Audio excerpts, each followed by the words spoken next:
just popping in to put a little intro into this video.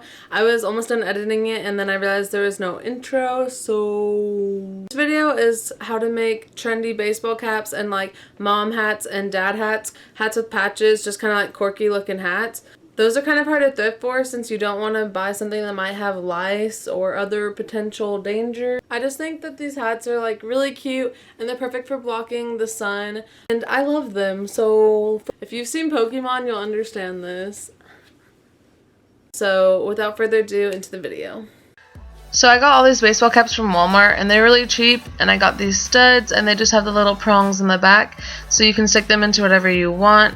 So I wanted to just do some detail in the back of this hat, so I flattened out the back of it and I just stuck the stud through the hat with my hands. I didn't really measure anything, but you can mark where you want it to be if you want it to be like perfect. So you just stick it through like that and you'll see the little prongs come out the other side.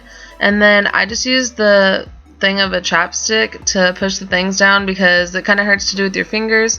So you can use anything that's flat and hard, but I just pushed the little prongs down once I knew it was in the right place, and that secures it on there.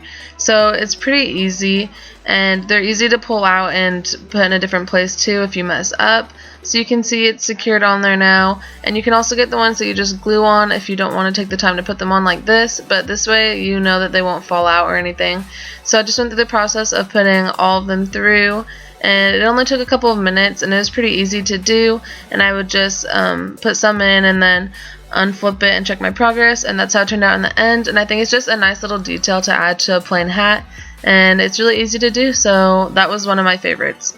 The next one, you just need an iron and some iron-on patches, or you can again glue it, but I just used a pencil and marked where I want it to go. I want it to be on the bill of the hat this time, and I just wanted to put little daisies on it. I thought it would be really cute. You could do bigger patches and like different patches if you want, but I thought little ones would look nice. So what you do is you just place them where you want it and you hold the iron there for a couple seconds, not too long, and then you just want to secure it and check it with your finger to make sure it's on there all the way so they don't fall off. And if they do fall off, it's easy to just, you know, hot glue one back on or super glue one on. And I just pressed it on there again after I knew they were all in the right place, and I flipped it over and did the other side as well to make sure the glue was all the way melted through. And that was it for that one, and that took like 2 minutes, and I think it's just so cute and adds a lot to a really plain hat as well. So to tie-dye a hat, you want to get a white hat because the color shows up best, and I got this blackish gray tie-dye, and you need a bag to keep the tie-dye in or some clear wrap and a trash bag to do it on so you don't make a mess everywhere, and a little sponge brush if you want to add some detail on the bill because the bill's kind of hard, so it's kind of hard to tie-dye on it. So you want to get your hat wet so it can soak in the tie-dye and have that like watercolor kind of tie-dye effect, but you want to bring out the excess water so it's not completely soaked.